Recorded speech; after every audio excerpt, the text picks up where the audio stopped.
Friends, ఇప్పుడు మనం Asia ఖండంలోనే రెండవ అతిపెద్ద గిరిజన జాతరగా పేరుగాంచినటువంటి దక్షిణ భారతదేశపు కుంభమేళాగా పేరొందినటువంటి శ్రీ సమ్మక్క సారలమ్మ జాతరలో ఉన్నాము.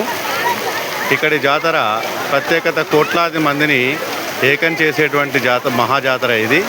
దక్షిణ భారతదేశపు కుంభమేళా ముందుగా జంపన వాగులో స్నానాలు ఆచరించి సమ్మక్క సారలమ్మ గోవిందరాజు పగిడిద్దరాజులను దర్చుకొని వారి మొక్కులు చెల్లించుకోవడం భక్తుల ఆనవాయితీ. కోరిన కోరికలు తీర్చేటువంటి కొంగు బంగారంగా వెలసిల్లుతున్నటువంటి శ్రీ సమ్మక్క సారలమ్మ జాతర తెలంగాణ రాష్ట్రానికే ప్రత్యేకమైనటువంటి గర్వకారణంగా ఉండడం ఇక్కడి ప్రజల అదృష్టంగా భావించవచ్చు.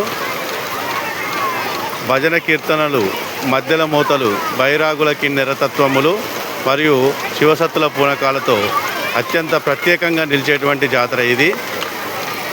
దక్షిణ భారతదేశంలోనే కుంభమేళాగా పేరొందినటువంటి ఆసియా ఖండపు రెండవ అతిపెద్ద గిరిజన జాతర.